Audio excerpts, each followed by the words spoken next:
ஆண்டவர் இயேசு கிறிஸ்துவ நாமத்தில் இந்த புதிய மாதத்தில் எங்கள் அன்பின் வாழ்த்துக்கள். 6 மாதங்களும் தேவன் நம்மளை கண்மணி போல நடத்தினார். இந்த 7வது மாதத்திலையும் நிச்சயமாகவே நம்மளை நடத்துவார். இந்த 7வது மாதத்தில் நம்ம வந்திருக்கிறோம்.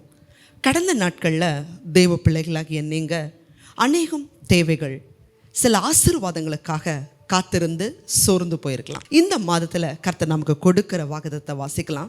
சங்கீதங்களின் புஸ்தகம் 37:34 வசனம். நீ கர்த்தருக்கு காத்திருந்து அவருடைய வழியை கைக்கொள், அப்பொழுது நீ பூமியை சுதந்தரித்துக் கொள்வதற்கு அவர் உன்னை உயர்த்துவார், துன்மார்க்கர் அறுப்புண்டு போவதை நீ காண்பாய். இந்த மாசத்துல உங்க காரியத்தை கைகூடி வர பண்ணி உங்களை நிச்சயமாகவே உயர்த்த போகிறார். இந்த வாக்குத்தத்தத்தில் நீ நீ நீ 3 முறை வருகிறத பார்க்கிறோம். எப்பொழுதுமே தேவனுடைய ஆசீர்வாதங்கள் நிபந்தனைக்கு உட்பட்டது. இந்த இடத்துல 2 ஆசீர்வாதங்கள் வருது. அந்த 2 ஆசீர்வாதங்களுக்கு முன்னாடி கர்த்தர் நமக்கு ஒரு கட்டளையை கொடுக்கிறார். அநேகம் ஆண்டவருடைய பிள்ளைகள் தேவைகளுக்காக, ஆசீர்வாதங்களுக்காக காத்திருந்து சோர்ந்து போகிறோம். அப்படி சோர்ந்து போகும்போது தேவன் மறுபடியும் நமக்கு நினைப்பூட்டுகிறார். தேவச்சனமே, ஏன் உன்னுடைய வாழ்க்கையில் ஆசீர்வாதங்கள் தடையாகுது? வாசிச்சோம், நீ கர்த்தருக்கு காத்திருந்து அவருடைய வழியை கைக்கொள், அப்பொழுது நீ பூமியை சுதந்தரித்துக் கொள்வதற்கு அவர் உன்னை உயர்த்துவார். உங்களை ஆண்டவர் உயர்த்தும் போது சத்துருக்கள் பொறாமையினால் எழும்பலாம், காரணமே இல்லாமல் எழும்பலாம். அதனால தான் அடுத்த வாக்குத்தத்தை கொடுக்கிறார். உன்னுடைய சத்துருக்கள் அறுப்புண்டு போவதை நீ காண்பாய். தேவஜனமே, 100க்கு 100 அவருடைய வாக்குத்தத்தங்களை அவருடைய பிள்ளைகளுடைய வாழ்க்கையில் நிறைவேற்றுகிறதுல அவர் உண்மையுள்ளவர். பரிசுத்த வேதாகமத்தில் உங்களுக்கு பிடிச்ச பரிசுத்தவான் யார் அப்படின்னு சொன்னால் அநேகர் சொல்லுவாங்க, ஆபிரகாம், தானியேல், யோசேப்பு, இப்படி பல பாத்திரங்களை சொல்லுவாங்க. ஆனால் இந்த ஒரு பாத்திரம் பரிசுத்தவான் தான். அநேகர்னால போதிக்கப்படுவதும் இல்லை, அநேகர் தியானிக்கிறதில்ல.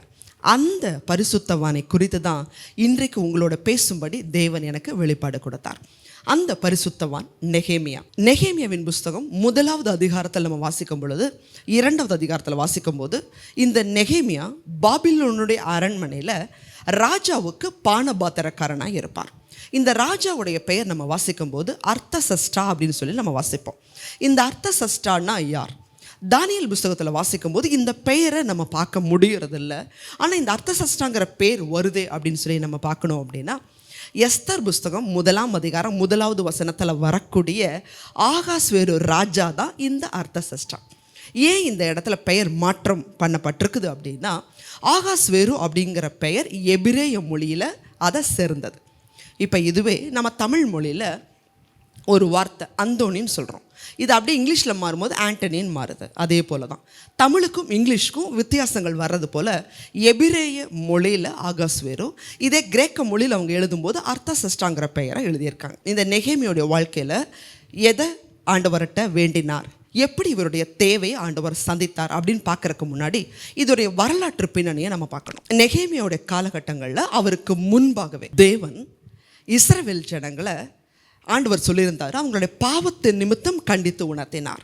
நீங்கள் பாவம் செய்யாதீங்க, பாவம் செய்யும் பொழுது அசீரியர்கள் உங்கள் மேலே படையெடுக்க வருவாங்க அப்படின்னு சொல்லி ஒப்பு கொடுப்பேன் அப்படின்னு சொல்லியிருந்தார். இஸ்ரவேலரும் கேட்கல, யூத ஜனங்களும் கேட்கல. யூத ஜனங்கள் தங்களுடைய பாவத்தில் இருக்கும்போது தேவன் பாபிலோனுடைய ராஜாவோட கையில் ஒப்பு கொடுக்குறான். அப்போ இந்த சம்பவம் நடக்கிறதுக்கு முன்பாகவே ஆண்டவர் சொல்லியிருந்தார், 70 வருஷம் நீங்கள் பாபிலோனில் அடிமைகளாக இருப்பீங்க, அதற்கு பிறகு உங்களை மன்னித்து நான் மறுபடியும் உங்கள் தேசத்துக்கு எருசலேமுக்கு கொண்டு வருவேன். இப்படி 70 வருஷ காலம் யூதர்கள் பாபிலோனில் அடிமைகளாக இருக்கிறாங்க. அப்படி நடக்கும்போது கோரேஸ் ராஜ்யபார காலத்துக்கு வரும்போது இந்த 70 ஆண்டு காலம் நிறைவேறுவதற்கு முன்பாகவே கர்த்தர் கோரேஸுடைய இருதயத்தை ஏவுகிறார். கோரேஸ் சொல்லுகிறார், பாபிலோன் தேசத்தில் உங்கள் தேசத்துக்கு யூதர்கள் கடந்து போகலாம், கடந்து போய் உங்கள் ஆலயத்தை எடுத்து கட்டுங்க, யாருக்கெல்லாம் அந்த ஏவுதல் ஆண்டவர் கொடுக்குறாரோ நீங்கள் புறப்பட்டு போகலாம் அப்படிங்கிற கட்டளையை கோரேஸ் மன்னன் கொடுக்குறார். இந்த கட்டளைக்கு செவி கொடுத்து எருசலேமுக்கு வரும்படியாக செருபாபேலுடைய தலைமையில் முதல் குழு யூதர்கள் எருசலேமுக்கு வர்றாங்க. வந்து ஆண்டவரை தொழுது கொண்டு அநேகம் பிரச்சனைகளை அவங்க சந்திக்கிறாங்க. சுற்றி இருக்கிற சத்துருக்கள் எழும்புறாங்க, ஜெபம் பண்ணுறாங்க. அந்த இடத்துல ஆலயத்தை கட்டுகிறார்கள். 16 ஆண்டு காலம் ஆலய கட்டுமான பணி நிறுத்தப்படுது. மறுபடியும் முயற்சி எடுத்து சில தீர்க்க தரிசிகள் மூலம் ஆண்டவர் ஏவுதல் கொடுத்து தேவனுடைய ஆலயத்தை கட்டுறாங்க. எஸ்ராவுடைய தலைமையில் 2வது குழு எருசலேமுக்கு வர்றாங்க. எருசலேமுக்கு வந்தாலும் இந்த எருசலேமுடைய கண்ட்ரோல் பாபிலோனுடைய ராஜா கையில் தான், அவங்களுடைய ஆதிக்கத்தின் கீழே தான் இந்த எருசலேம் இருக்குது. அப்போ அந்த ஜனங்கள் எருசலேமுக்கு போக்கும் வரத்துமா இருக்கிறாங்க. அப்போ இந்த நெகேமியா ராஜாட்டா பானபாத்திரக்காரனாக இருக்கிறார். இந்த பானபாத்திரக்காரன் அப்படின்னு சொன்னால் என்ன அர்த்தம்னா, ராஜாக்கள் எந்த உணவு கொடுத்தாலும் முதலாவது இவங்க தான் டெஸ்ட் பண்ணணும். ராஜா குடிக்கிற பழச்சாறாகட்டும், உணவாகட்டும், தண்ணி ஆகட்டும், அதில் ஏதாவது விஷம் கலந்துருக்குதா, சரியாக இருக்குதா, ருசி சரியாக இருக்குதா, இது ராஜாவுக்கு கொடுக்குற அளவுக்கு தரமாக இருக்குதா அப்படின்னு செக் பண்ணி கொடுக்கறதா இந்த பானபாத்திரக்காரனுடைய முக்கியமான பொறுப்பு. இது யாரும் அவ்வளோ சீக்கிரம் இந்த வேலைக்கு வந்துட முடியாது. தேவனுடைய அனுக்கிரகத்தினால தேவன் நெகேமியாவை அந்த அளவுக்கு உயர்த்தி வச்சுருந்தார். இப்போ இந்த நெகேமியா பாபிலோன்லேருந்து வந்த யூதர்கள்ட்ட கேட்குறாரு. முதல் குழு 2வது குழு புறப்பட்டு போனாங்களே எருசலேமுக்கு, என்னுடைய சகோதரர்கள் சுகமாக இருக்காங்களா, என் தேசத்தார் நல்லா இருக்காங்களா, என் தேசம் எப்படி இருக்குது, ஆலயத்துடைய வேலைகள் எப்படி இருக்குதுன்னு விசாரிக்கிறார். அப்படி விசாரிக்கும் போது அவங்க சொல்கிறாங்க, தேசத்தில் யாரும் அங்கே சமாதானமாக இல்லை, யாரும் சந்தோஷமாக இல்லை, எல்லாரும் சுற்றி இருக்கிற சத்துருக்கள்னால கவலையோடு இருக்காங்க, துன்பத்தோடு இருக்கிறாங்க, தங்க முடியாத வேதனையோட தத்தளிச்சுக்கிட்டு இருக்காங்க.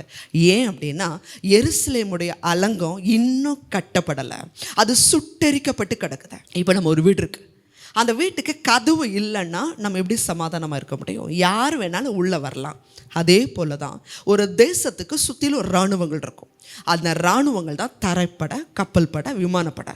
இதுதான் ஒரு நாட்டவர்கள் எதிரிகள் வராதபடி உள்ள பாதுகாப்பாங்க. ஆனால் இந்த எருசலேம் அலங்கம் சுற்றிலும் இடிக்கப்பட்டிருக்குது. அதனால் சத்துருக்கள் எப்போ வேணால் உள்ளே வர்றாங்க, வேணுங்கிறத எடுக்கிறாங்க. அவங்களுக்கு ஒரு சமாதானம் இல்லை. அந்த சத்துருக்கள்னால அநேகம் பரியாசத்துக்கு உள்ள ஆளாக்கப்பட்டிருக்காங்க. அதை கேள்விப்பட்ட உடனே நெகேமியா செய்த காரியம் என்ன?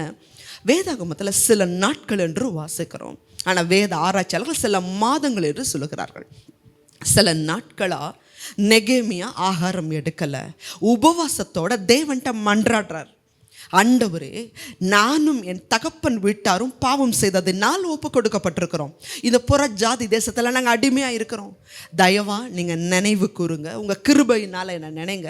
ஆண்டவரே, எங்கள் தேசம் சமாதானத்தை கொடுங்கன்னு சொல்லி சில நாட்களாக துக்கிக்கிறார், பாவ அறிக்கை செய்கிறாரு, ஜெபிக்கிறாரு, தங்கிட்ட தாழ்த்துறாரு. அவருடைய சந்தோஷத்தை முழுவதுமாக விட்டு ஆண்டவரோட சமூகத்தில் கண்ணீரோட மன்றாடிக்கொண்டே இருக்கிறார். அதற்கு பிறகு அரண்மனைக்கு போகிறாரு. ராஜா கிட்ட பேசி அவரோட சம்மதத்தோட கூட ராஜா சொல்லுகிறாரு, போ, இந்த காரியத்துக்கு நான் உனக்கு கவர்னரா ஆளுநரா நான் பொறுப்பு கொடுக்குறேன், நீ போய் உன் தேசத்தோடைய அலங்கத்தை கட்டு, வேணுங்கிற உதவியை நாங்கள் செய்கிறோம். தேவஜனமே, உபவாசம் பண்ணுறாரு, தன் தேசத்து குறித்த தாகத்தோட ஜெபம் பண்ணுறாரு. இந்த இடத்துல நம்ம ஒரு காரியத்தை யோசிக்கணும்.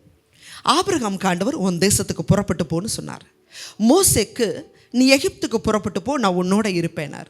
சாமுவேல்கிட்ட ஆண்டவர் பேசினது போல் இந்த நெகேமியாட்ட கர்த்தர் பேசலை, நீ போ அலங்கத்தை கட்டுன்னு சொல்லலை. கர்த்தர் மேலே உள்ள வாஞ்சை, எருசலேமுக்கு மேலே உள்ள வாஞ்சை, ஜனங்க மேலே உள்ள வாஞ்சையினால் அந்த பொறுப்பை எடுத்துக்கொண்டு தாமாக முன் வந்து இந்த ஊழியத்தை சேர்க்கிறார். தேவஜனம், இந்த வாக்குத்தத்தை வாச்சோம். நீங்கள் பூமியை சுதந்திரித்து கொள்ளணும்னா, கர்த்தர் உங்களை உயர்த்தணும்னா, சத்துருக்கள் அறுப்புண்டு போகணும்னா, நீ கர்த்தருக்கு காத்திருந்து அவருடைய வழியை கைக்கொள். இன்றைக்கி நம்மளுடைய வாழ்க்கையில் ஆண்டவர் எனக்கு எந்த ஊழியத்தையுமே கொடுக்கலையே, ஆண்டவர் என்ன செய்ய சொல்லலை. தேவச்சனமே, ஆண்டவருடைய பாரம் உங்கள் இருதயத்தில் இருந்தால் யாருமே சொல்லணும்னு அவசியம் இல்லை. கர்த்தருக்காக அவருடைய வழியை கை கொள்ளும்படி, அவருக்கு பிரியமானதை கை கொள்ளும்படி நீங்கள் உங்களை ஒப்பு கொடுங்க. தேவன் உங்களை ஆசீர்வதிப்பார். நெகேமியோடைய தலைமையில் இப்போ வர்றாங்க. எருசலேமுடைய அலங்கத்தை கட்டும்படி அவர் இரவு முழுவதும் எப்படி நம்ம கட்டணும்னு சொல்லி பார்வையிட்டார். அதற்கு பிறகு அந்த ஜனங்களை எல்லாம் கூட்டி சேர்க்கிறார். அந்த ஜனங்ககிட்ட பேசுகிறார். இந்த மாதிரி நான் ராஜாவுடைய உத்தரவோட இந்த அலங்கத்தை கட்டும்படியாக நான் வந்திருக்கிறேன், நம்ம எல்லாரும் சேர்ந்து தான் கட்டணும்னு சொல்லி எல்லா ஜனங்களையும் ஒருங்கிணைக்கிறார். அந்த தாகத்தை அவங்களுக்குள்ள கொடுக்கிறார், உற்சாகப்படுத்துகிறார். ஜெபத்தோட கூட இந்த அலங்கத்தை கட்டக்கூடிய வேலையை ஆரம்பிக்கிறாங்க. கட்டடம் கட்டுகிற தொழிலை சேர்ந்தவங்க மாத்திரம் இல்லை, எல்லா தொழிலை சேர்ந்தவர்கள், மளிகை கடைக்காரர்கள், பொற்கொள்ளர்கள், எல்லா வேலை தெரிஞ்சவங்க தெரியாதவங்க எல்லா மக்களும் இணைஞ்சு, எல்லா குடிமக்களும் இணைகிறாங்க. இணைஞ்சு இந்த அலங்கத்தை கட்டுறாங்க. சத்துருக்கள் எழும்புறாங்க. இந்த அலங்கத்தை ஒரு நாளில் கட்டிடுவீங்களா? அலங்கத்தை கட்டிட முடியுமா? இது வாய்க்காது. காரணமே இல்லாமல் சத்துருக்கள் எழும்புறாங்க. வாசிக்கலாம். நெகேமியாவின் புஸ்தகம் 4ஆம் அதிகாரம் 1, 2, 3 வசனத்தை வாசிங்க. நாங்கள் அலங்கத்தை கட்டுகிற செய்தியை சன்பலாத் கேட்டபோது அவன் கோபித்து எரிச்சல் அடைந்து யூதரை சக்கந்தம் பண்ணி, அந்த அற்பமான யூதர் செய்கிறது என்ன? அவர்களுக்கு இடம் கொடுக்கப்படுமோ? பலியிடுவார்களோ? ஒரு நாளில் முடித்து போடுவார்களோ? சுட்டெரித்து போடப்பட்டு மண்மேடுகளான கற்களுக்கு உயிர் கொடுப்பார்களோ என்று தன் சகோதரருக்கும் சமாரியாவின் சேனைக்கும் முன்பாக சொன்னான். அப்பொழுது அம்மோனின் ஆகிய தோபியா அவன் பக்கத்தில் நின்று, அவர்கள் கட்டினாலும் என்ன, ஒரு நரி ஏறி போனால் அவர்களுடைய கல் மதில் இடிந்து போகும் என்றான். இவங்க தேசம், இவங்க அலங்கம் கட்டுறாங்க. சுற்றி இருக்கிற சத்துருக்களுக்கு என்ன பிரச்சனை? இன்னைக்கு அப்படிதான் நம்மளுடைய வாழ்க்கையில் நீங்கள் வாழ்ந்திருக்கும் போது காரணமே இல்லாமல் அநேகர் பகைக்கிறதுக்கு எழும்பலாம். உங்கள் வேலையில், உங்கள் வியாபாரத்தில், உங்கள் ப்ரமோஷனில், உங்கள் பிள்ளைகளுடைய திருமண காரியத்தில், பல நன்மைகளில் அநேக சத்துருக்கள் உங்களுக்கு விரோதமாக எழும்பலாம். அலங்கத்தை கட்டிடுவாங்களா? ஒரே நாளில் கட்டிடுவாங்களா? ஒரு நரி ஏறி போனால் அது விழுந்து போயிடும். நெருப்புனால சுட்டெரிக்கப்பட்டு மண்மேடை கிடக்குது. அதுக்கு உயிர் கொடுத்துட முடியுமா? இந்த இடத்துல பரியாசமான வார்த்தைகளை மாத்திரம் பார்க்குறோம். தொடர்ந்து நீங்கள் வாட்சிங்கன்னா தெரியும். இதுக்கு விரோதமாக இவர்கள் யுத்தம் செய்யும்படி ஆலோசனை பண்ணுவார்கள். துரோகம் செய்யும்படியா, கொலை செய்யும்படியா, கலகம் பண்ணும்படியா பல போராட்டங்களை முன் எடுத்துக்கொண்டே இருக்கிறாங்க.